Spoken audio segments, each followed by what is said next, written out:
Hi everyone, it's Mish here from Hungry Wanderlust. Thanks for having me today. I'm going to show you how to make ravioli as a part of a ravioli versus dumpling comparison that I wanted to do. I did take people's feedback to try things a little differently, change up the audio, tried some angles. Please let me know how you feel about it. I'm not sure how I feel all about it, but it's a lot of work to refilm everything, so here we are. Let's start with all-purpose flour, some semolina flour if you can spare it for texture, eggs because what's egg pasta?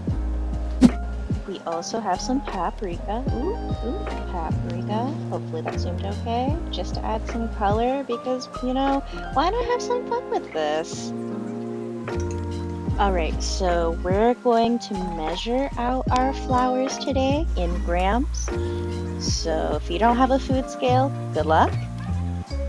We're going to take 400 grams of all-purpose flour and 50 grams of semolina flour. If you can't find semolina flour, just add 50 more grams of all-purpose flour.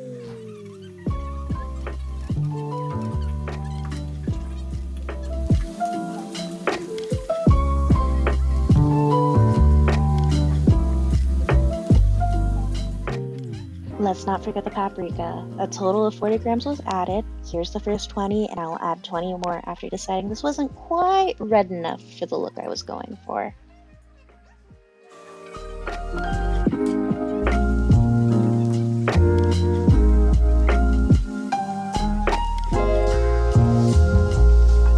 Alright, now that the dry ingredients are more or less mixed together, it's time to add 255 grams of eggs, which ends up being about 4 whole eggs and 3 egg yolks. Admittedly, I'm not a pasta expert, so I did use the Pasta Social Club's Pasta Dough 101 page as reference, which will be down in the description for anyone interested in referencing.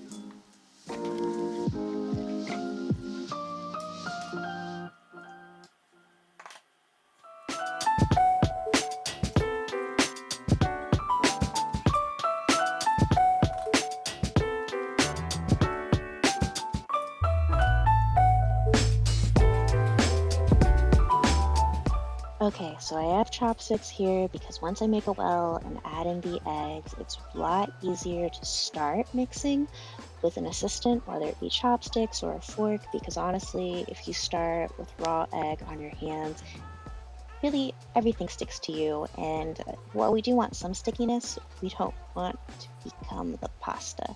You know what I mean?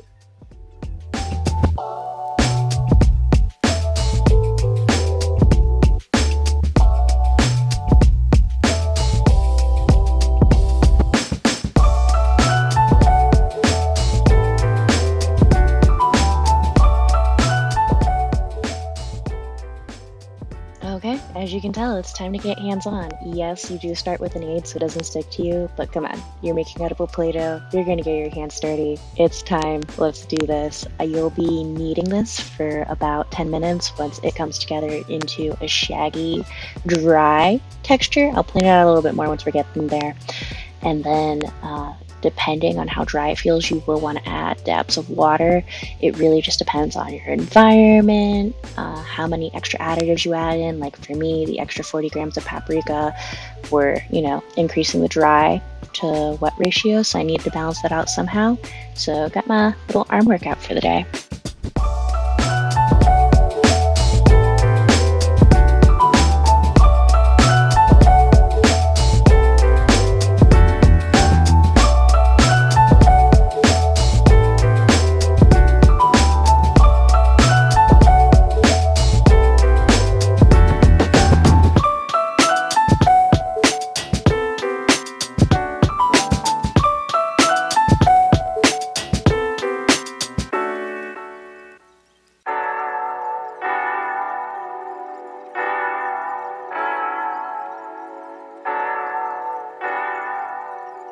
Okay, you get the picture by now. Kneading takes work, but it's so worth it. After you knead for 10 minutes, wrap this, let it rest for 30, and then we can roll it out and fill up our ravioli. So if you let it rest in the fridge like I did, you're going to need it to warm up to room temperature. You can either leave it out and let it do that, or do what I'm doing and put in a little extra kneading to give it the warmth it needs to be pliable to be used in the pasta roller.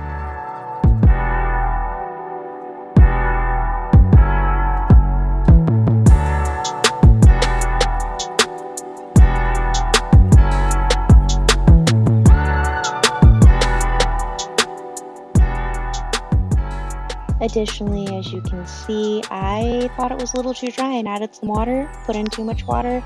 No worries, just add in bit by bit some flour and get it back to that pliable consistency to either hand roll or in my case use a pasta attachment and roll with machinery. So regardless of which method you use, you are going to need a rolling pin for at least a little bit. You're going to want to roll this to about a 1/4 inch thick if you are prepping it to use a pasta machine. If not, honestly, just keep rolling until you can't roll anymore. It is impressive how much effort it takes to flatten out your dough.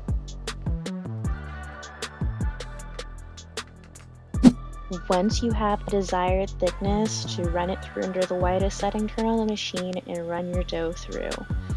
Once you've got it through once, fold it into an index card size and run it through like you see me do here, because this will allow magical things. I don't know how, I don't know what.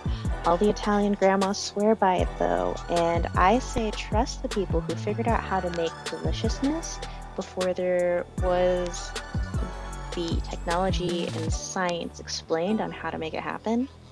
So run it through a few times like this on this setting, and then we can change it to a thinner setting and repeat, doing it a few times each time until you're at the desired thickness. Now what you see me doing here is having my hand to catch it, both to feed and to catch, and this helps make sure that as the dough continues to be rolled thinner and thinner, that it doesn't unintentionally rip. Now if it gets too long, feel free to cut it, because there's nothing worse than ruining your entire dough just because you thought you could handle a length that is beyond you. Trust me, I'm not that tall, so I sometimes stretch that limit, and there are many regrets involved when you have to start over from that. Okay, your pasta, it's ready to be filled. We'll grab some water so we can seal it. Our pasta bottom sheet, and now we're ready to fill. Don't worry if you don't have this fancy ravioli guide. I'll show you how to make this without any fancy tools after I finish the set. This is just the first chance I've had to use this, so thanks for trying it out with me.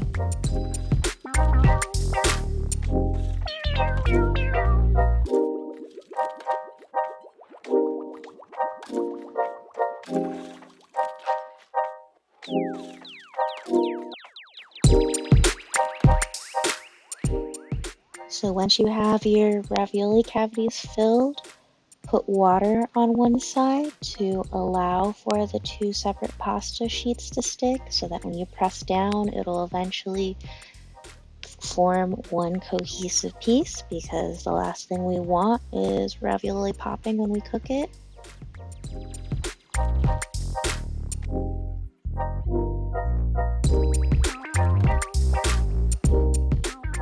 And in this case, we're going to give it a flip, a press, and then we're going to release it from the mold before taking our pasta wheel to cut it into its individual pieces. And then this ravioli is good to either cook now or to apply extra flour to it and freeze for a later date. And now we're going to make some ravioli without a fancy ravioli guide. When filling the ravioli, I recommend you don't overstuff it and to leave about 1 inch or 2 to 3 centimeters apart between your filling. It's essentially the same process. We fill it, we put water on one side outlining where we anticipate the rest of the dough to come down on. We potentially use our fancy pasta wheel or a regular knife to cut it after we've pressed it onto place, and we have pasta. I will also let you know here that I did off camera fill more raviolis. it is a lot. I mean, we've made 500 grams of dough, and I had originally about a pound of ground turkey to work with, so you end up with a lot of pasta. So in the meantime, everyone, hopefully you enjoy this. Hopefully you'll enjoy part 2 when I take on dumplings and then try both side by side. But till then, appreciate you all. Stay hungry. Mish is out.